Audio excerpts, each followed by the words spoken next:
Assalamualaikum warahmatullahi wabarakatuh. Innal hamdalillah nahmaduhu wa nasta'inu wa nastaghfiruh wa na'udzu billahi minasy syururi anfusina wa sayyi'ati a'malina. May yahdihillahu fala mudhillalah wa may yudlil fala hadiyalah. Asyhadu an la ilaha illallah wa asyhadu anna Muhammadan abduhu wa rasuluh. Allahumma sholli wa sallim ala sayyidina Muhammad wa ala alihi wa ashabihi wa man tabi'ahum bi ihsani ila yaumiddin. Alhamdulillah, segala puji dan syukur kita panjatkan kehadirat Allah Subhanahu wa taala atas segala rahmat dan nikmatnya.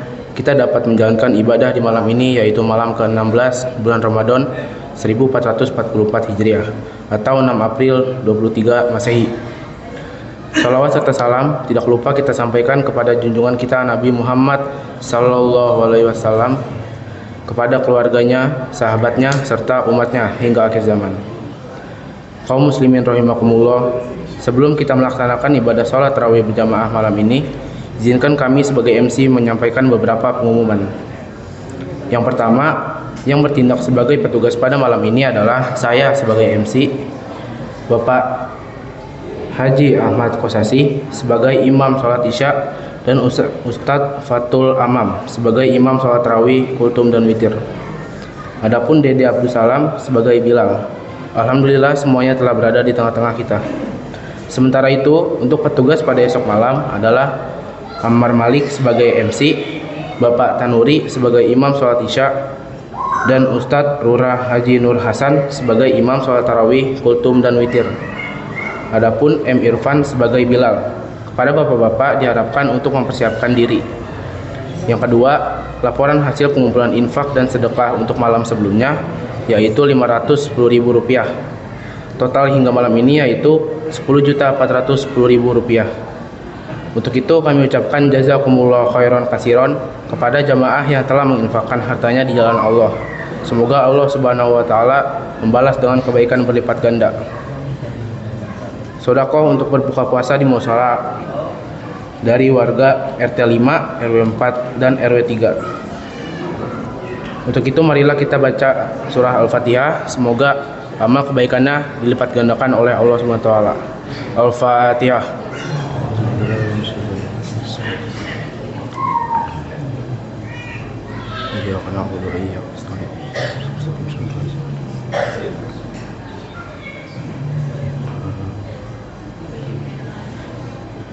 Demikian kiranya pengumuman yang dapat kami sampaikan. Kurang lebihnya kami mohon maaf. Billahi taufiq wal hidayah. Wassalamualaikum warahmatullahi wabarakatuh. Assalamualaikum warahmatullahi wabarakatuh. Alhamdulillah, salatu wassalamu ala rasulillah, la haula wa la quwwata illa billah. Segala puji hanya milik Allah.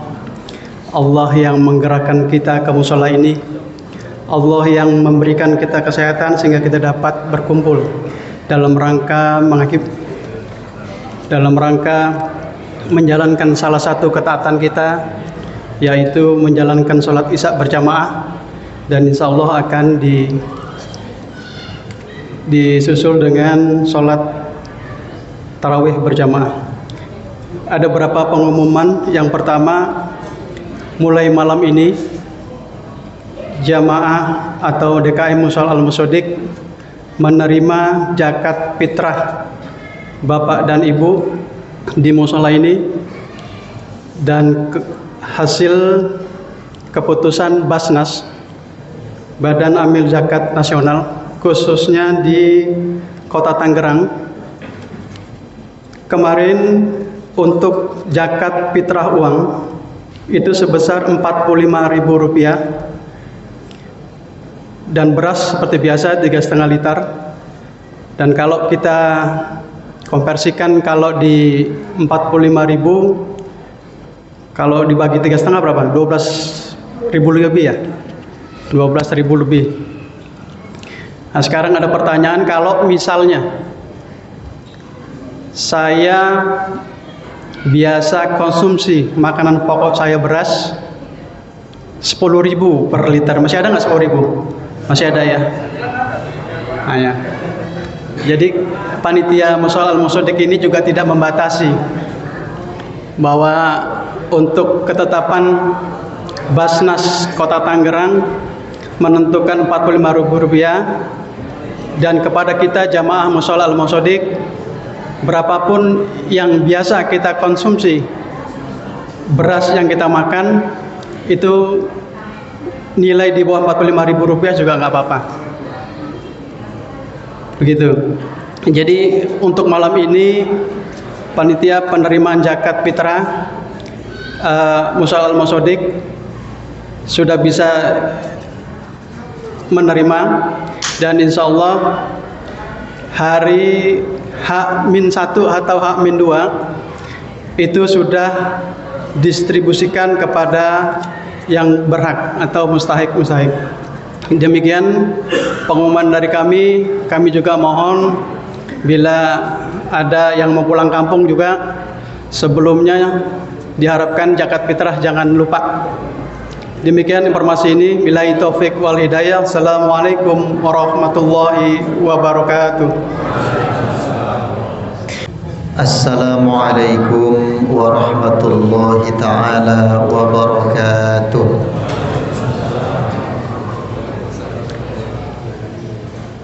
Alhamdulillahi rabbil alamin, alladzi ja'ala syahra ramadhana sayyidash syuhur, walladzi amarana bittaqwa wa na'ana 'anittiba'il hawa. Ashhadu an la ilaha illallah wahdahu la syarika lah, wa ashhadu anna sayyidana wa nabiyyana Muhammadan abduhu wa rasuluhu la nabiyya wa la rasula ba'dah. Allahumma salli wa sallim ala sayyidina wa maulana Muhammadin wa ala alihi wa ashabihi ajma'in, amma ba'du. Hadratul mukarramin al-ahibba'il kiram, para sepuh bini sepuh, para asatidz wal asatidzah, para hujjaj, para tokoh masyarakat, bapak-bapak, ibu-ibu, hadirin wal hadirat rahimakumullah, wabil khusus Bapak Ketua DKM kita beserta jajarannya. Mudah-mudahan kita semua yang ada di mushola ini senantiasa dimuliakan oleh Allah Subhanahu wa taala. Amin ya rabbal alamin. Alhamdulillah, puji syukur kita panjatkan kehadirat Allah Rabbul Izzah, karena sampai malam hari ini, tepat pada malam yang ke berapa Pak? 20 Pak?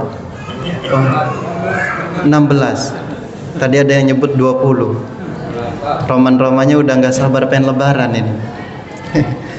Tepat malam ke-16, artinya setengah Ramadan sudah meninggalkan kita. Setengah Ramadannya lagi akan kita hadapi, kalaupun masih diberikan sisa-sisa umur oleh Allah Subhanahu wa taala. Namun alhamdulillah pada malam hari ini kita diberikan kesehatan oleh Allah, karena berkat nikmat inayah juga hidayah yang Allah berikan kepada kita. Alhamdulillah kita dapat berkumpul di mushola ini dalam rangka melaksanakan sholat isya berjamaah, dilanjutkan dengan ba'diyah, dilanjutkan dengan tarawih, dilanjutkan dengan sholat witir. Mudah-mudahan amaliyah-amaliyah kita ini dicatat sebagai amal soleh oleh Allah Subhanahu wa taala. Bapak-bapak, ibu-ibu, hadirin wal hadirat rahimakumullah, di Ramadan ini sebagaimana yang sudah sering dibahas ataupun dibacakan oleh orang-orang kita selaku umat muslim, ada ayat yang membahas mengenai kewajiban Ramadan, kewajiban berpuasa di bulan Ramadan. Bahkan ayat ini dihafal oleh orang-orang yang tidak puasa sekalipun.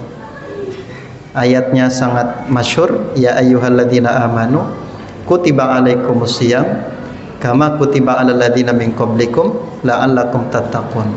Jadi tujuan puasa itu cuma satu saja, kata Allah, agar menjadikan kita orang-orang yang mendapati predikat ketakwaan kepada Allah Subhanahu wa taala. Itu saja satu.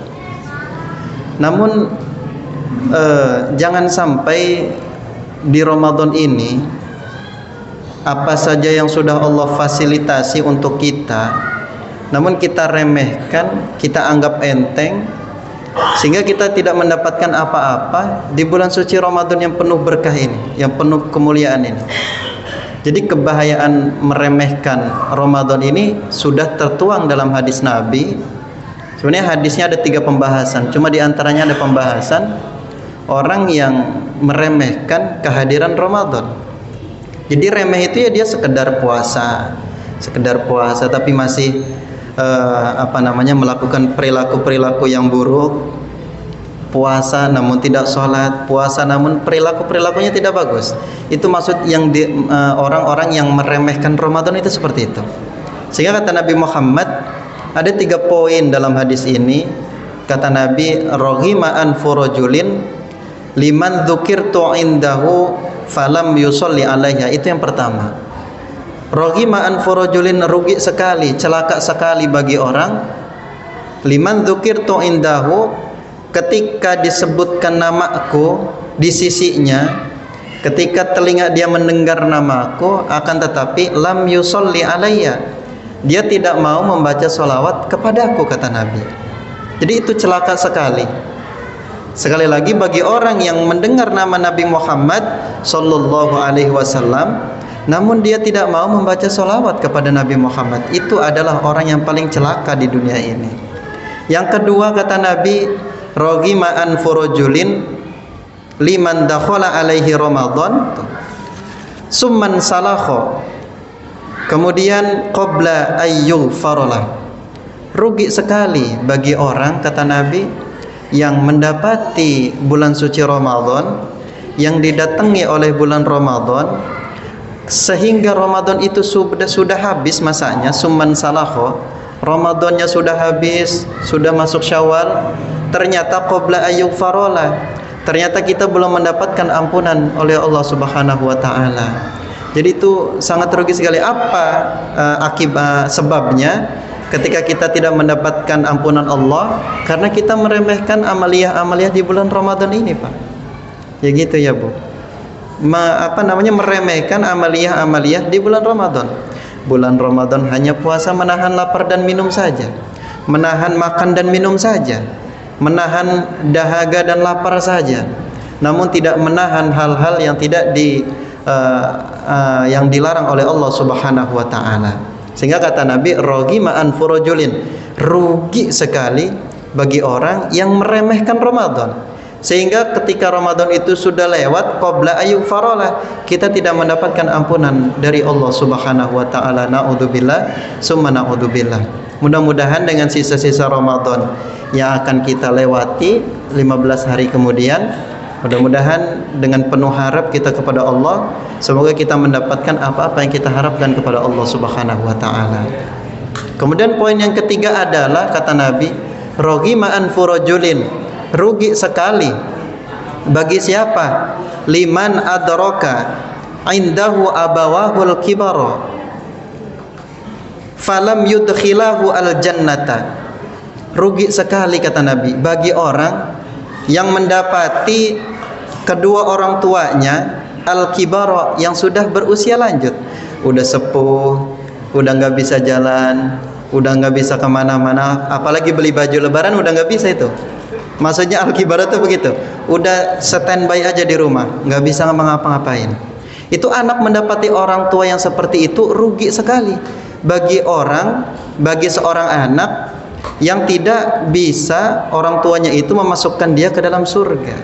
Artinya apa? Artinya anak tersebut ya enggan berbakti kepada orang tua yang sudah al-kibar itu. Artinya anak tersebut tidak mau berbakti kepada orang yang sudah sepuh itu. Orang tuanya sakit jauh, kita sibuk kerja, anak sibuk kerja, kemudian ada kabar orang tua sakit, lalu kita kirim karangan bunga, kita kirim buah-buahan, lalu kata orang tuanya, aku nggak butuh ini, aku butuh kehadiran anak. Jadi sesibuk apapun itu ya memang kewajiban seorang anak ya harus nengok orang tua, ya lebih-lebih mengurusi orang tua.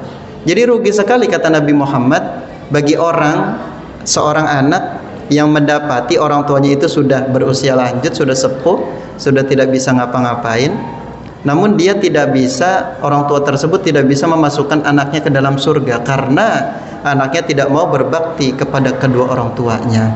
Selagi orang tua masih hidup, mari kita sama-sama, khusus bagi saya pribadi yang masih memiliki kedua orang tua ataupun yang sudah meninggalkan kita dari alam dunia, cara berbaktinya barangkali relatif. Kalau yang masih hidup orang tuanya kita rawat, kita jaga dengan sepenuh tenaga, dengan sepenuh hati. Kalaupun sudah tidak ada di alam dunia, kita ziarahi, kita doakan. Bahkan kata Said Muhammad bin Alwi Al-Maliki itu, salah satu baktinya seorang anak kepada orang tua itu cukup dengan membaca sholawat. Sholawat itu efeknya sangat besar, Pak. Bukan hanya untuk kita, tapi untuk kedua orang tua kita. Karena malaikat itu ketika kita bersolawat ini, Pak, ibu-ibu hadirin wal hadirat rahimakumullah, malaikat itu menyalamkan kepada Allah bahwa yang bersolawat ini punya bapak, punya kakek. Jadi nama kita, nama bapak kita, nama kakek kita itu dibawa ke Allah Subhanahu wa taala untuk diberikan rahmat oleh Allah ketika kita membaca salawat kepada junjungan Nabi besar Muhammad sallallahu alaihi wasallam. Jadi sekali lagi, mudah-mudahan daripada ketiga poin hadis Muhammad sallallahu alaihi wasallam ini bisa kita amalkan sama-sama, khusus bagi saya pribadi bisa kita amalkan dalam kehidupan sehari-hari. Mudah-mudahan kita senantiasa termasuk orang-orang yang muttaqin, orang-orang yang mendapatkan predikat takwa kepada Allah Subhanahu wa taala. Barangkali itu yang dapat disampaikan. Kurang lebihnya mohon maaf atas segala kata-kata dan perilaku yang tidak dapat berkenan. Wallahul muwaffiq ila aqwamit thoriq. Wassalamualaikum warahmatullahi wabarakatuh.